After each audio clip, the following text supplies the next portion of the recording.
पूजा घर में रखा लोटा पैसे को राख बना देता है। भूल कर भी ये गलतियां मत करना, वरना पूरा घर हो जाएगा कंगाल। राधे राधे दोस्तों। अधिकांश लोगों के पूजा मंदिर में एक लोटा जल रखा हुआ जरूर ही देखा होगा।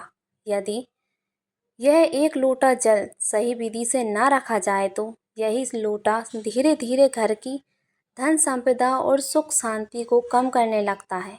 दोस्तों, ये बात सुनने में भले ही अजीब लगे, लेकिन शास्त्रों में पूजा घर से जुड़े कई नियम बताए गए हैं। बहुत से लोग अनजाने में ऐसी गलतियां कर देते हैं जिनका परिणाम उन्हें महीनों या कई बार वर्षों बाद भुगतना पड़ता है।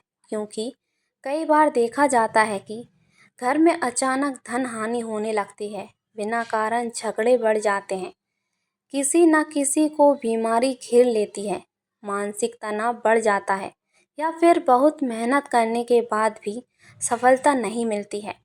तो इन सब के पीछे कई बार पूजा घर की छोटी छोटी गलतियां जिम्मेदार होती हैं।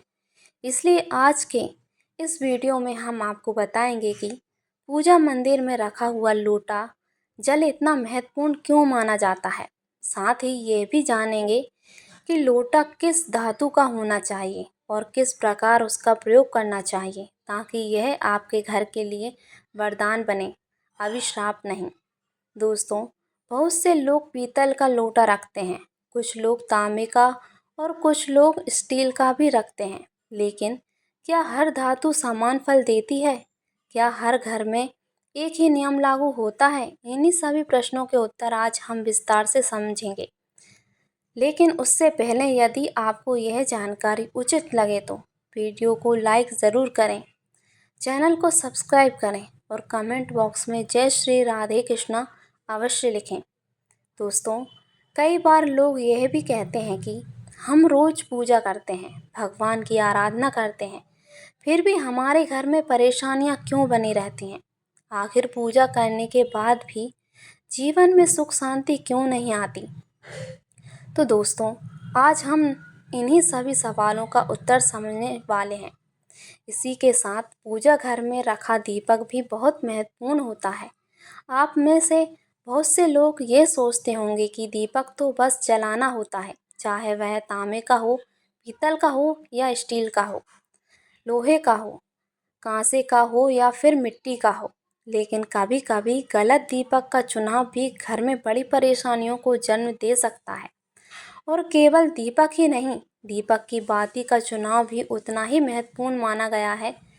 क्या कच्चा कलावा सही होता है या कई रुई की बाती या फिर सूती धागा उपयोग करना चाहिए? अगर आपने इसमें गलती कर दी तो शास्त्रों के अनुसार पितृ दोष, ग्रह दोष, काल सर्प दोष और यहाँ तक कि आर्थिक तंगी भी घर में प्रवेश कर सकती है। इसी के साथ बहुत से लोग एक और महत्वपूर्ण सवाल पूछते हैं कि मुख्य द्वार पर जल छिड़कने का सही समय और सही तरीका क्या होता है।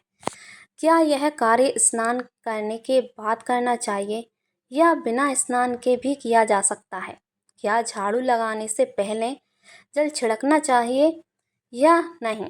इसी के साथ माताओं और बहनों का एक महत्वपूर्ण सवाल रहता है कि क्या पीरियड्स के दौरान मुख्य द्वार पर जल छिड़का जा सकता है? क्या उस समय दीपदान करना उचित होता है या नहीं? साथ ही यह भी जानना आवश्यक है कि जब हम मुख्य द्वार पर जल छिड़कते हैं तो जल घर के अंदर की ओर छिड़कना चाहिए या बाहर की ओर? और जो लोग फ्लैट में रहते हैं या किराए के घर में रहते हैं जहाँ कोई अलग आंगन या चौखट नहीं होती, उनके लिए यह नियम कैसे लागू होंगे? तो इस संपूर्ण जानकारी के लिए वीडियो के अंत तक बने रहिए। तो दोस्तों, सबसे पहले समझते हैं कि मुख्य द्वार पर जल छिड़कने का सही समय और सही विधि क्या होती है। अगर आप मुख्य द्वार पर जल छिड़कते हैं तो आपको यह बात ध्यान में रखनी होगी कि यह जल रात में सोने से पहले ही तैयार कर लिया जाए। इसके लिए सोने से पहले आप एक पात्र लेंगे, चाहे वह तांबे का हो, पीतल का हो, स्टील का हो या चांदी का। आपको किसी भी धातु का एक पात्र लेना है और यदि आपके पास गंगा जल उपलब्ध है तो उसमें गंगा जल की कुछ बूंदें डाल दें और फिर उस पात्र को शुद्ध जल से भर दें। दोस्तों, यदि गंगा जल उपलब्ध नहीं है तो केवल स्वच्छ पानी भी पर्याप्त माना जाता है। इसके बाद उस जल को रात में अपने घर की रसोई में रख दें। रसोई को घर की लक्ष्मी का स्थान माना गया है। यहीं से अन्न निकलता है और यहीं से पूरे परिवार का जीवन चलता है। अब सुबह उठने के बाद सबसे पहला कार्य यही होना चाहिए कि आप उस जल को लेकर अपने घर के मुख्य द्वार पर जाएं। जो जल सुबह सबसे पहले मुख्य द्वार पर छिड़का जाता है, वह केवल साधारण पानी नहीं होता, वह आपके घर की नकारात्मक ऊर्जा को बाहर निकालने का माध्यम बन जाता है। ऐसा माना जाता है कि सुबह सुबह माता लक्ष्मी हर घर के द्वार पर आती हैं।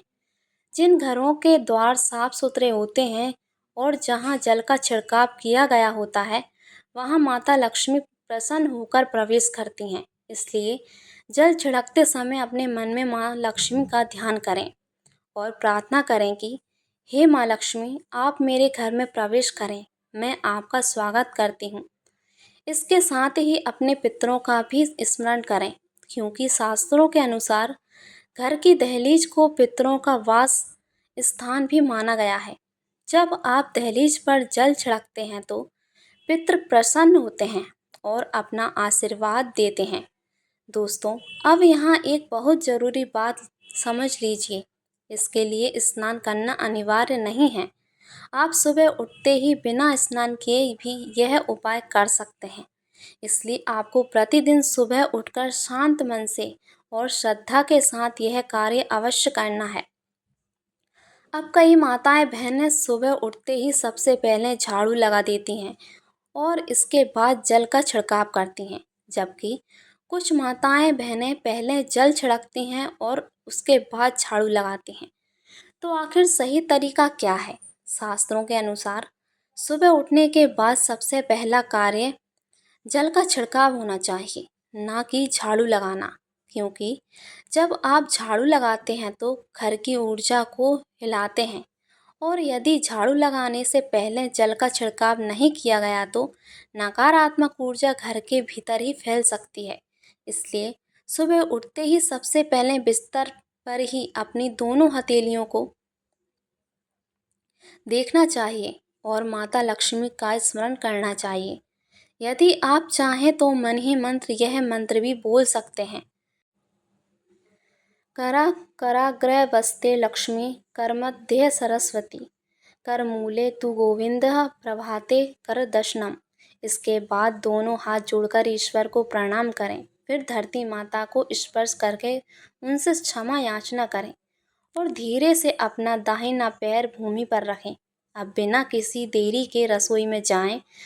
वहाँ जो जल रात में रखा गया था उसे लें और सीधे अपने घर के मुख्य द्वार पर जाएं। मुख्य द्वार खोलकर श्रद्धा और विश्वास के साथ उस जल का छिड़काव करें। फिर उसके बाद ही आप घर के अंदर आकर झाड़ू लगाएं, साफ सफाई करें, स्नान करें और अपनी दिनचर्या प्रारंभ करें। अब कई लोग ये भी पूछते हैं कि क्या जल छिड़कने के बाद मुख्य द्वार को धोया जा सकता है? तो इसका उत्तर है हाँ। आप पहले विशेष जल का छिड़काव करें और उसके बाद सामान्य जल से मुख्य द्वार की साफ सफाई कर सकते हैं। इसमें कोई दोष नहीं लगता। अब एक और बहुत सामान्य सवाल आता है, खासकर उन लोगों से जो फ्लैट में रहते हैं या किराए के कमरे में रहते हैं। उनका प्रश्न होता है कि हमारे यहाँ ना तो कोई आंगन है और ना ही कोई स्पष्ट चौखट दिखाई देती है, तो हम जल का छिड़काव दीपदान कहाँ करें? तो दोस्तों, इसका उत्तर बहुत सरल है। जिस दरवाजे पर आपका नाम लिखा हो, जहां आपकी नेम प्लेट लगी हो, वहीं आपका मुख्य द्वार माना जाएगा। चाहे वह फ्लैट का गेट हो या एक कमरे का दरवाज़ा, उसी को मुख्य द्वार मानकर वहीं जल का छिड़काव करना चाहिए और वही दीपदान करना है। इसी के साथ माताओं और बहनों का एक विशेष सवाल भी रहता है कि क्या पीरियड्स के दौरान जल छिड़काव और दीपदान की किया जा सकता है या नहीं, क्योंकि बहुत सी माताएं और बहनें समाज को लेकर मन में संशय रखती हैं और कुछ लोग डर के कारण सब कुछ बंद कर देते हैं और कुछ लोग बिना जाने सब कुछ करते रहते हैं। लेकिन दोस्तों, शास्त्रों के अनुसार मुख्य द्वार पर जल छिड़कने में कोई अशुद्धि नहीं मानी गई है। इसलिए पीरियड्स के दौरान भी मुख्य द्वार पर छिड़काव किया जा सकता है। इसमें कोई दोष नहीं लगता। लेकिन दीपदान और पूजा कर्मकांड की श्रेणी में आते हैं और कर्मकांड के लिए शारीरिक शुद्धता अवश्य मानी गई है। इसलिए पीरियड्स के दौरान दीपदान नहीं करनी चाहिए और पूजा की सामग्री को भी नहीं छूनी चाहिए। आप चाहें तो पीरियड समाप्त होने के बाद स्नान करके फिर से दीपदान और पूजा प्रारंभ कर सकते हैं। अब हम बात करते हैं पूजा घर के मंदिर में रखे जाने वाले लोटे के जल की।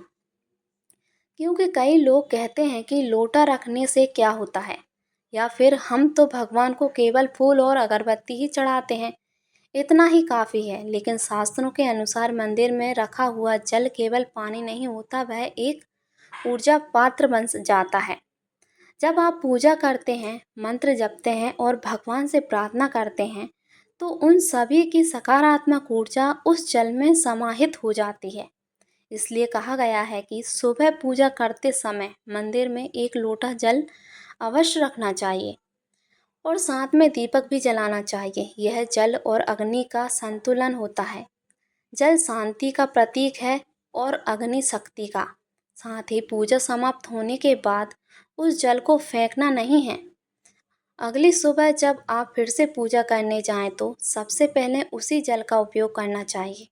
आप उस जल को पूरे घर में छिड़काव कर सकते हैं। यह जल घर को शुद्ध करता है और नकारात्मक ऊर्जा को बाहर निकालने में सहायक माना जाता है।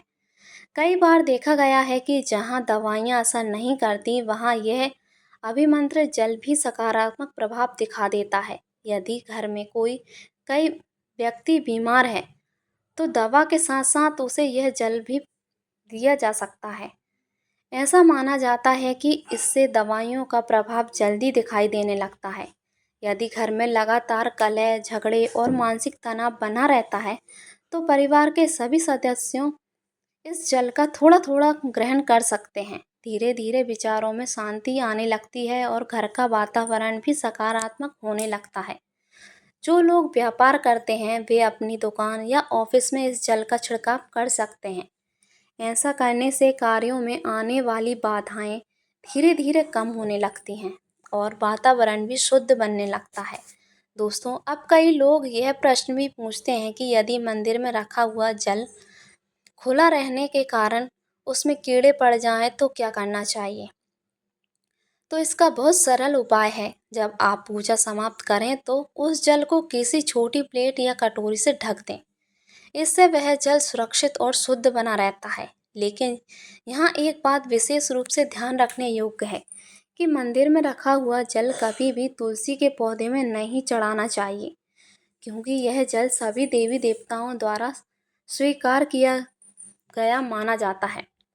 इसलिए उसे सीधे तुलसी में अर्पित करना उचित नहीं माना जाता। हालांकि यदि आपके घर में लड्डू गोपाल या राधा कृष्ण की मूर्ति है और आपने अपने विशेष रूप से उनके लिए जल अर्पित किया है, तो अगली सुबह उस जल को तुलसी में चढ़ाया जा सकता है। इसी के साथ शास्त्रों में यह भी कहा गया है, जो लोग अपने घर के मंदिर में नियमित रूप से एक लोटा जल नहीं रखते, उनके घर में धीरे धीरे आर्थिक तंगी, मानसिक चिंता और कई प्रकार की परेशानियां आने लगती हैं। इसलिए यह बहुत आवश्यक माना गया है कि प्रतिदिन अपनी पूजा मंदिर में एक लोटा जल अवश्य रखना चाहिए। अब हम बात करते हैं घर के अंदर और बाहर दीपक जलाने के महत्व की। बहुत से लोग ये समझते हैं कि पूजा में दीपक जलाना केवल एक परंपरा है, लेकिन वास्तव में हिंदू धर्म में दीपक जलाने का बहुत गहरा आध्यात्मिक महत्व बताया गया है। घर में दीपक जलाने से केवल अंधकार ही दूर नहीं होता, बल्कि यह मन और वातावरण के नकारात्मक प्रभावों को करने का प्रतीक माना जाता है। जहाँ दीपक जलता है, वहाँ सकारात्मक ऊर्जा का संचार होने लगता है और जहाँ सकारात्मक ऊर्जा होती है, वहाँ भगवान का वास भी माना जाता है। दोस्तों, शास्त्रों में यह भी बताया गया है कि घर के बाहर दीपक जलाने से अनेक प्रकार के शुभ फल प्राप्त होते हैं। जब घर के बाहर दीपक जलता है तो केवल बाहरी अंधकार को ही नहीं, हटाया जाता, बल्कि घर के वातावरण में भी प्रकाश और सकारात्मकता का संचार करता है। ऐसा माना जाता है कि जिस घर के बाहर नियमित रूप से दीपक जलता है, वहां नकारात्मक शक्तियां प्रवेश नहीं कर पाती हैं। उस घर के शांति, स्वस्थ और समृद्धि का वास बना रहता है। यदि दीपक शुद्ध देसी घी या सरसों के तेल से जलाया जाए तो उसका प्रभाव और भी अधिक शुभ माना जाता है।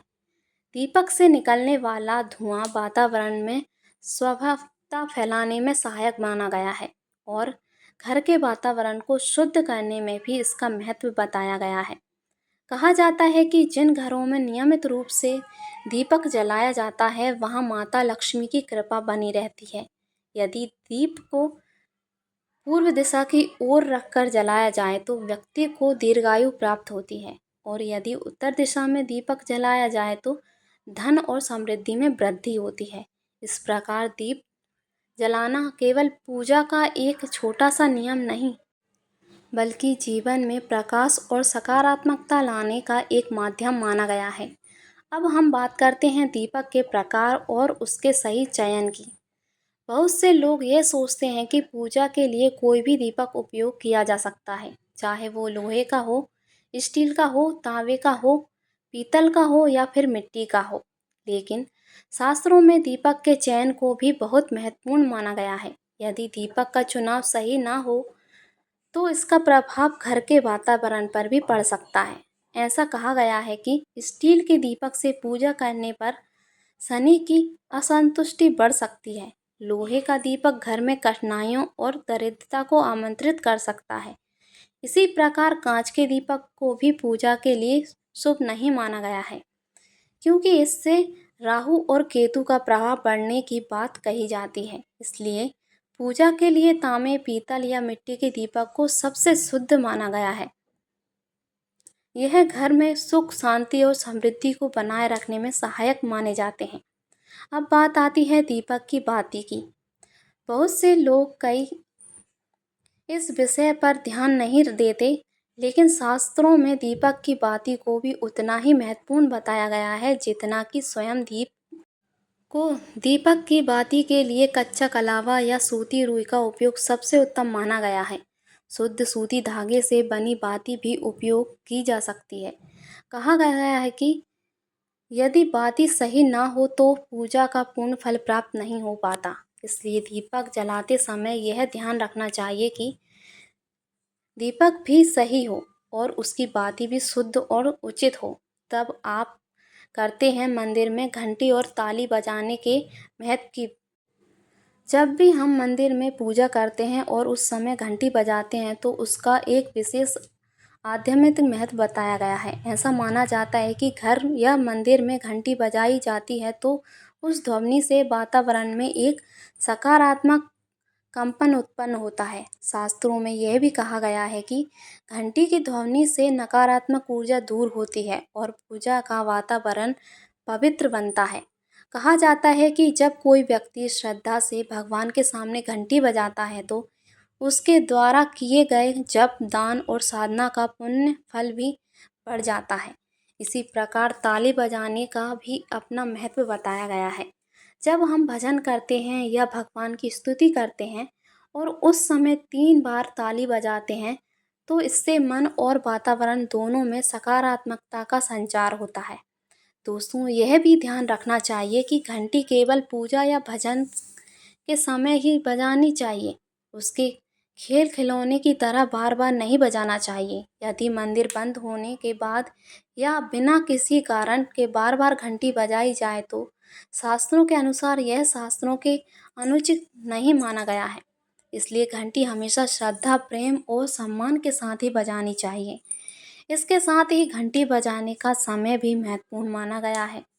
सामान्य रूप से सुबह 4 बजे से लेकर 11 बजे तक और शाम 6 बजे से लेकर 11 बजे तक घंटी बजाना शुभ माना जाता है।